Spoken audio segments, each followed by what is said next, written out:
The only way to truly explain this movie, and for the film to make sense, is if there is a Eureka multiverse. Let me explain. Hey, what's up? CJC presents WandA, Workouts in Anime, bringing you part 2 of my film review of the Hi-Evolution trilogy, that being Anemone. Without wasting any more time, let's get right into it. So, the movie starts out in what appears to be a military base, with Anemone, or in this case, Fuka, narrating the directions to get outside of the base she's currently at. Let's just address the elephant in the room with 3D choice. I'll be honest, I'm not a fan of CGI in anime, or a CGI anime. I personally think it's ugly, but it can work. The best example that comes to mind is, what we've seen in the last 3 Dragon Ball movies. Battle of Gods, Fukatsu no F, and Broly. Now, I'd love to sit and watch something like Kengan Ashura, but I just think the 3D looks ugly and very unappealing. At that point, I might as well just read the manga instead of watch the anime, and I suggest the same thing for you as well. So, do I think the CGI looks good in this movie? No. But it fits within the perspective of that film. It does a great job of jumping from 3D to current animation and then having the screen at like a 4:3 ratio, just from, to tell the different time jumps that we're currently at. I can appreciate that, but it doesn't mean it looks good. I mean, just look at the screenshot I took. Why Haruka isn't consistently in 3D is very confusing to me.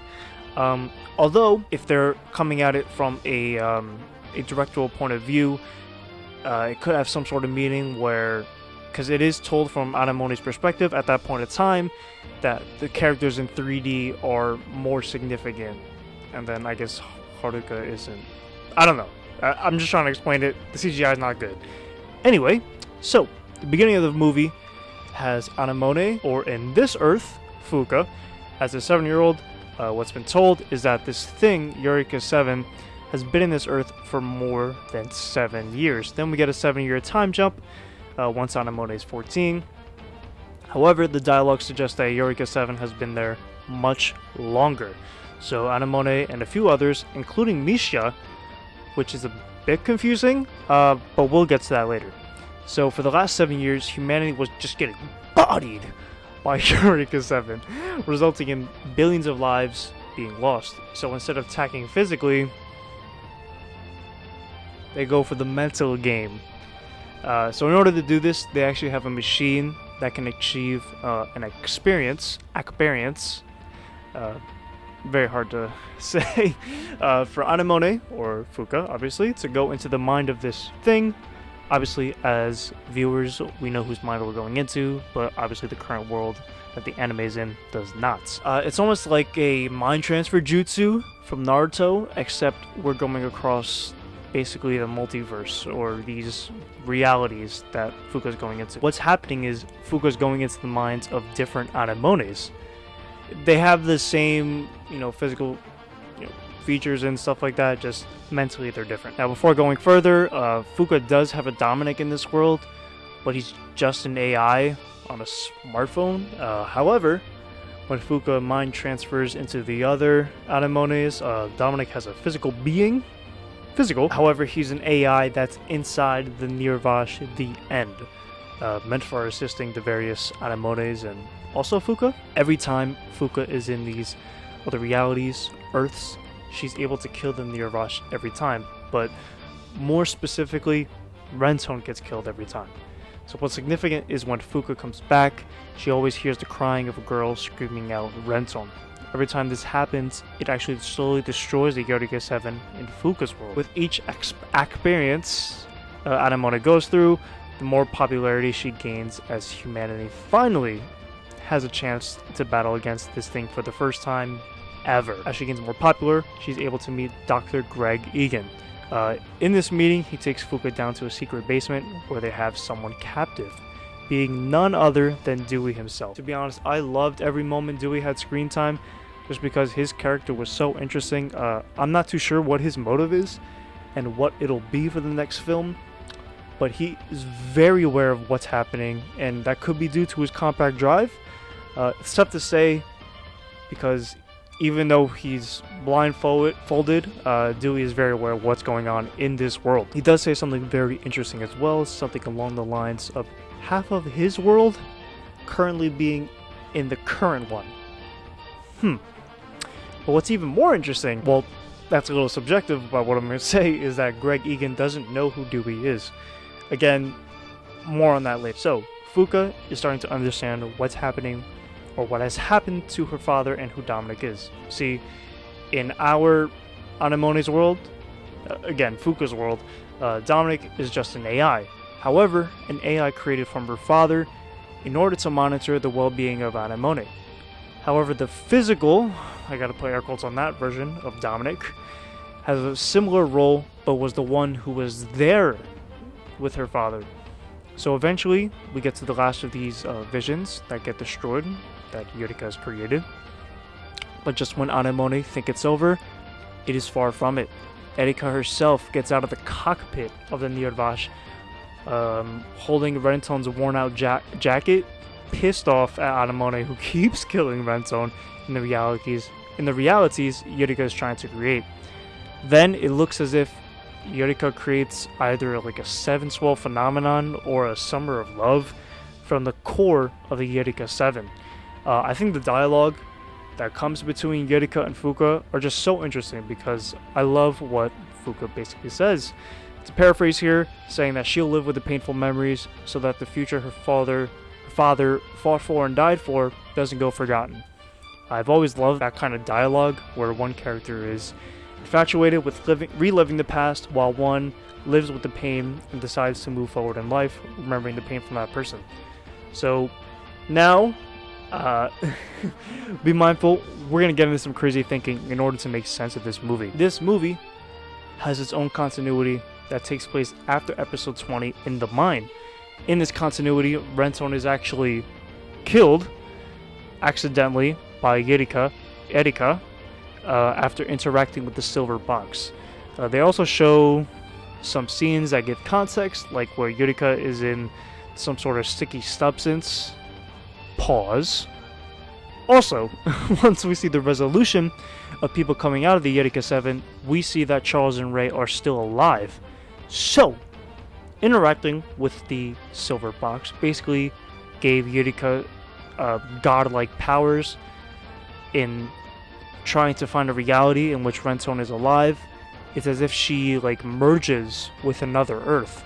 So as Dewey says to Greg, his world is already done, and half of it is on this current Earth. We see multiple planes and battleships trying to battle this Nirvash X, which doesn't use trapbar waves to move around, since there isn't any that currently exists. Also, the UN doesn't have any KLFs or LFOs at their disposal. I've also seen some criticism towards the film's consistency, which has a plot hole. When Eureka is talking to Anemone, she talks about how she tried creating a world in which she lives with Renton. During her dialogue, a compilation of the different Eureka 7 medias are being showed at once, some of which actually do end with Renton and Eureka being together. I believe in one of two reasons why it's not possible. Actually, three. One is that those realities are already over, meaning Eureka cannot create a reality that already exists. Although Eureka has been given, godlike powers, she can only create realities derived from her version of Earth, in which she believes Renton is dead. Since she believes Renton is dead, Renton will always die in the dreams and realities she creates. It could also be that a reality cannot be made with a person that doesn't exist in it.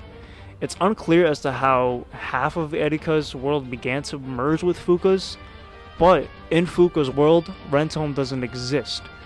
There hasn't been any mention of Thurston from Fuka's world, more specifically Adrock Thurston from Fuka's world. Rather, it's Fuka's father who's being held in such a high regard. Second reason, and this is more of a theory, and I think this is more realistic, is that Renton actually never died. At the very end of the movie, Renton is holding the compact drive, telling Eureka to wait for him, looking much older than he did in the first High Evolution film. In the second film, as Anemone gets, more experiences, we see that in one of the experiences Fuka has, she sees Renton where he was at the end of the first movie. So once Eureka saw that Renton wasn't in the Nirvash, that is when she awoke to her, godlike abilities. In High Evolution 1, Renton says he'd rather leave out the reason why he let the gecko go, which is why the recap portion of the film put the spotlight on, the Renton's time with the beams rather than his time with the gecko go. It could also be, it could be that once Renton took Eureka out from the wall to stop the fusion, he had a realization that the more time he spent with Eureka, the more he'll hurt her. As such, he put Eureka into the cockpit of the Nirvash and just left. That's merely speculation, which can easily be counter-argued with the fact that the first film actually did show, briefly mind you, what happened after the events of episode 20 and 21 between Renton and Holland, and Renton meeting Eureka very briefly. If they did omit that section, then this theory would make so much more sense as to why Renton is actually alive. Another option with Renton being alive is that while in the cockpit, he was able to take the compact drive, and Nirvash transported Renton into another Earth. It could just be as simple as that. Now, a third option, which derives from Eureka not being able to create realities, dreams, in which one person does not exist, and also believing that Renton is dead. It's that she was actually successful in creating a reality where Renton is actually still alive. However, since Eureka is merged into another Earth, she has no way of going back or perhaps even knowing that Renton is indeed alive in a dream or reality she created. Now, the fourth one, it could just be plot convenience, to be honest, and I think 3 and 4 are probably the weakest reasons or theories, for obvious reasons. Now, here are some of the things that I need answered in the next movie. What was the Nirvash X? I mean, we know the 6 girls before Fuka that went into Eureka 7 were absorbed into the Nirvash X. So, what purpose do those 6 serve now in the third film? And where does that leave Nirvash X? Second, what actually is the Eureka 7? Is it just because Eureka was in the center of it, or is it something more? And this is something that I'll actually discuss more in a future video breaking down the trailer for the third High Evolution film. Next, who is Misha in this world? Or is it Miska? Mushka, Mickey Mouse? Whatever. Misha. That's what we'll go with. Is she from Eureka's world, or is she from Fuka's? Right? So when we see the members of the Gecko Go emerge from the Eureka 7, Misha is not one of the ones that are shown. It would explain how Misha knows of the scab and naming the Nirvash, since it didn't exist in Fuka's world prior to Eureka 7. In the movie, Misha says to Greg Egan that she doesn't trust the words of Dewey, so I doubt the information given by Dewey would be taken accounted for by Misha. And the same question goes for Dr. Greg Egan. Is he from Renton's time or Fuka's? In the film, he takes Fuka down to the basement to introduce to Dewey Novak. He claims, referring to Dewey, says his name is Dewey Novak. So, does Greg not know who Dewey is? Or is Greg from, the canon Eureka 7? Who knows? Next, are the Corlelians going to show up? Because they don't exist on this Earth. I'm so curious as to even if they play a part in this next film. And finally, what the fuck is going on with Dewey? He's been made out to be some sort of messiah, and it's like he's connected to the event of Eureka 7 in the planet. Now, we know how much he hates Corlelians, but if they don't exist on this Earth, what's his motive? What does he have in mind? Will he be piloting the Nirvash X in the next film? Now, he does talk about how this person actually sacrificed himself, and I believe he's referring to Adrock and not Renton. As we know in the anime, it's Adrock and his wife as well, I believe, that are inside the device in episode 47. So hopefully, we get answers as to what the fuck is going on there. And also, how are they going to finish this trilogy? The original ending of the anime, not the one that we see, but I believe it's a New World Order, that was supposed to be the original ending, had Eureka sacrificing herself. Also, keep in mind, the point of the story was environmentalism that turned into a love story. So very similar to Mobile Fighter G Gundam. But it's hard to justify what Eureka did by killing those 2.6 billion people and for her just to get a happy ending. You know, will she sacrifice herself to restore the damage she and this possible villain in the next film caused? Who knows? So, this is the end of my review. How do I rate this movie? It's hard to say, to be honest. Honestly, because I do have to see how the trilogy ends in order for me to do like a hindsight 2020. As of right now, I'd probably give it a 5 out of 10. Same score as last time. They are trying something wild, but it has to pay off in the end. And then I might change my score, depending on obviously how the trilogy ends, of course. So in my next anime video, I'm actually going to be doing like a news roundup of the third film up to that point. I'm going to break down the trailer, look it through the website, stuff like that. So thank you so much for watching. You know, what are your thoughts on this film? Are you excited for the next film? What'd you think of this one? Let me know in the comment section below. See you there and next video. Peace.